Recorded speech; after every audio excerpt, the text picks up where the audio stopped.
segues us very nicely into our next talking point. I mean, we wouldn't be in a webcast in 2025 if we weren't talking about generative AI. So, my question next to yourself, Kiri, is what impact would you say Gen AI is having on the way that buyers consider vendors and they make those business decisions?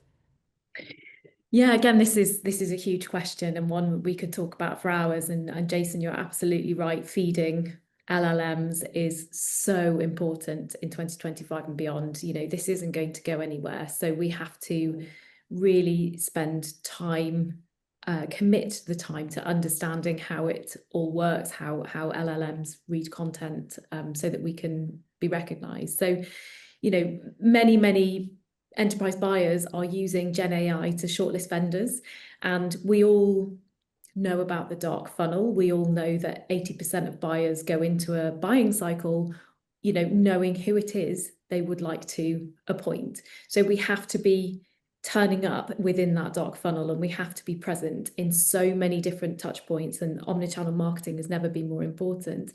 And as you say, Jason, GEO, Generative Engine Optimization, is going to be really key in a marketeer's toolkit moving forward, because here's one for you, Jason. IDC claim and state that 61% of enterprise buyers have already used Gen AI to generate a short list of vendors. So it is happening now. If we are not showing up there, then we're going to be not going to be making that initial shortlist. And we know that if you're not on that initial shortlist, you're not going to be picked. You're not going to win that deal. So it's really important that we are creating content that is picked up by these LLMs. So, you know, content is now being read and interpreted by machines and by tools, and those tools are now advising people. So we have to think about that. People are still reading, that's not going to go away, but we have to think about both audiences here. So we have to be writing in a structured, clear, bullet pointed way. We have to align with intent, and we have to think about things like TLDRs. We have to have summaries that kind of pull out the key points in a longer form article, for example, because not everybody's, you know, going to sit and read a full article, but the LLM can pick that out as a summary and it can display that content. So we have to be thinking about writing in a very, very different way than we used to. You know, AI is going to be the new gatekeeper. So we have to make sure that we are optimizing for it, and we're bearing it in mind in a lot of what we do.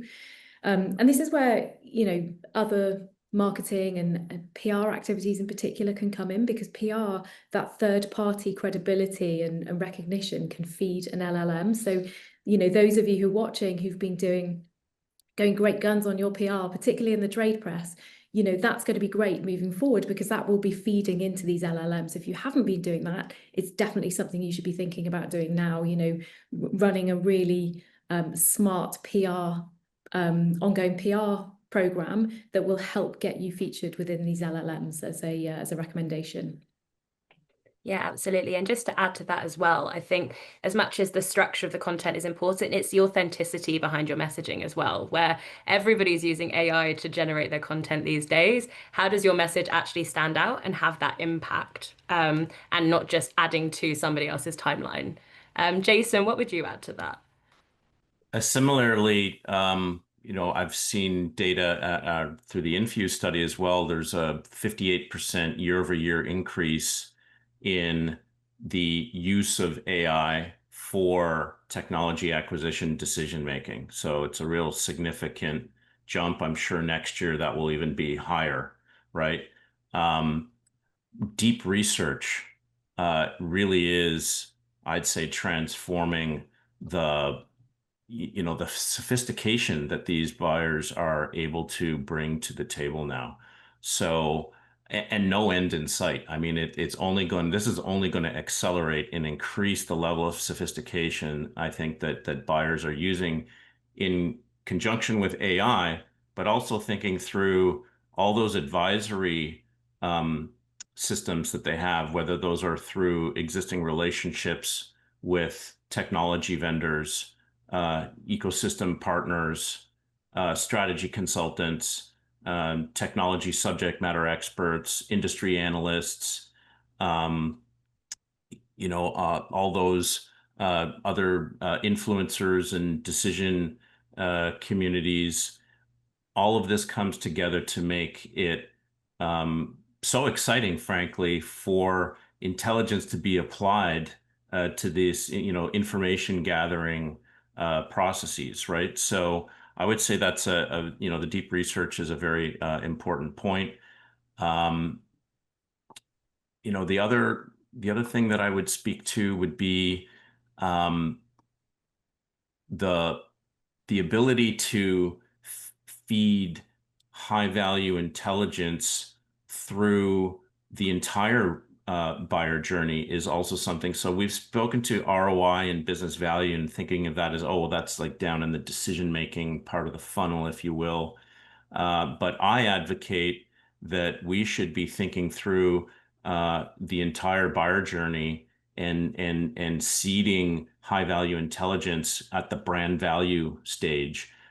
When buyers are looking at making decisions about, well, is this technology a flash in the pan, or is this something that I really need to be incorporating into my IT roadmap for the next 10 years, right? Being able to provide that level of intelligence, research, buyer enablement uh, throughout that entire journey, I would say, is also something to keep in mind. It's not just the bottom of the funnel ROI business case. It's making sure that your brand is entering that dark funnel, and that when you come out on the other side of that dark funnel, you're in the shortlist race.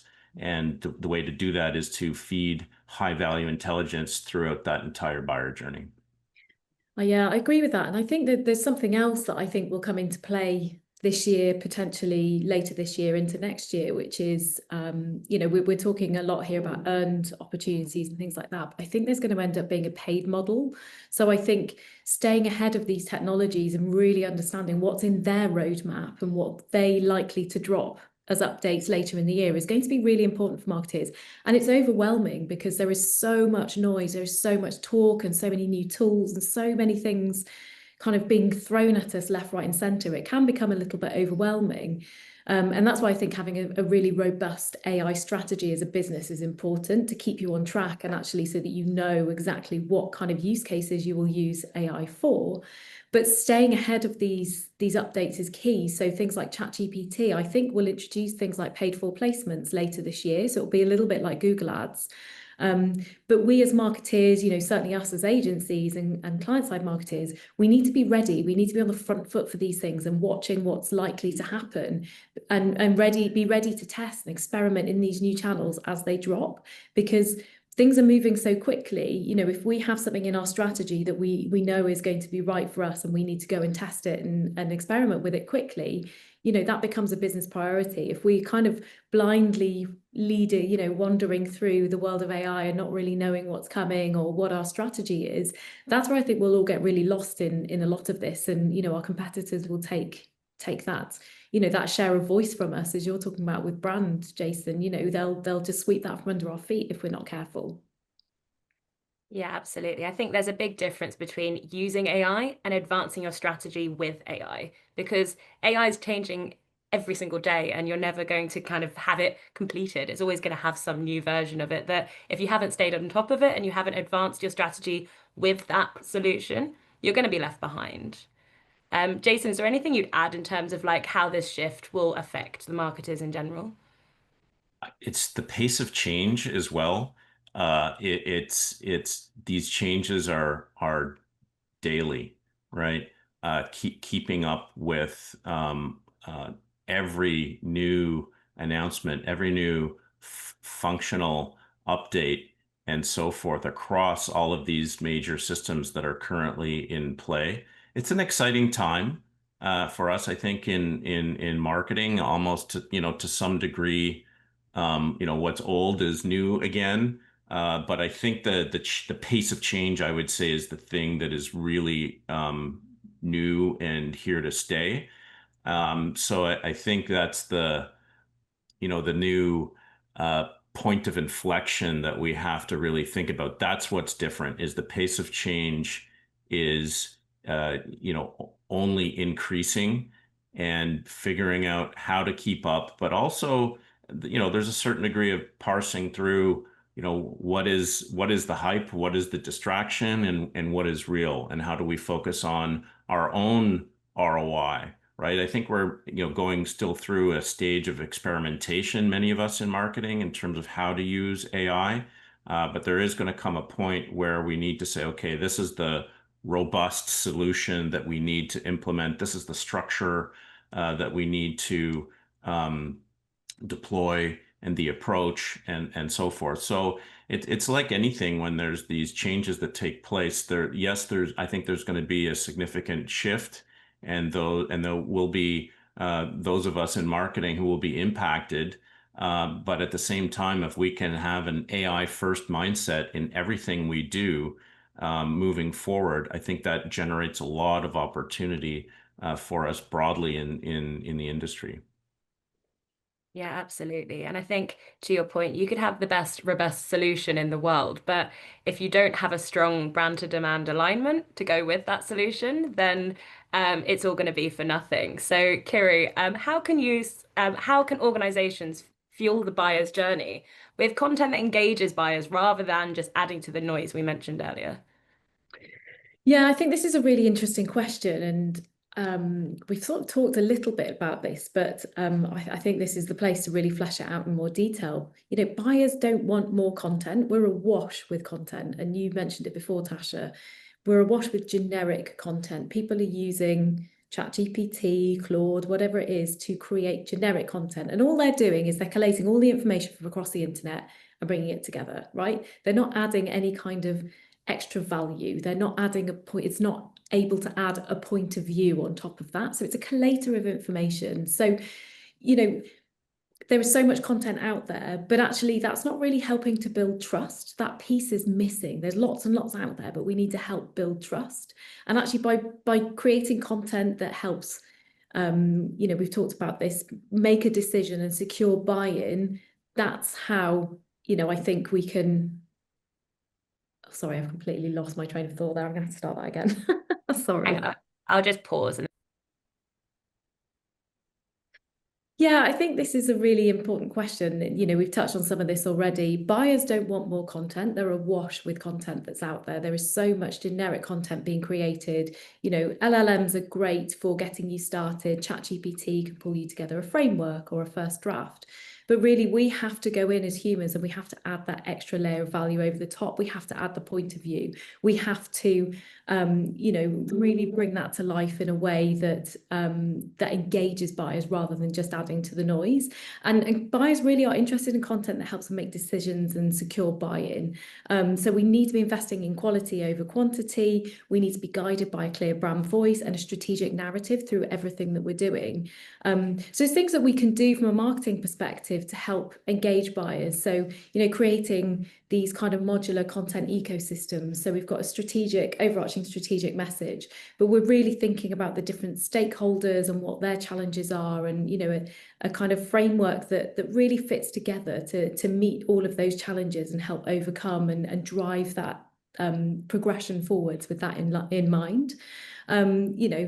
You can create personalized landing pages so people can go to a landing page and they know that their content they're going to get there is tailored to them. So, we can really, really think about how we drive people through journeys with engaging content, not generic mass content that's not relevant to them. And I think these landing pages are really interesting and really important. We do a lot of this at OneBite, where we create, a structured landing page, and all of the content on that page is tailored to the person who's going to go there. So it's all about addressing their challenges. It's tailored to them with a personalized introduction at the beginning of the page, a setup of what's the landscape, and then boom, boom, boom, boom, here's 3 or 4 pieces of really hyper relevant content to you, rather than expecting people to go and find that themselves. So we need to be thinking about progression, not just engagement.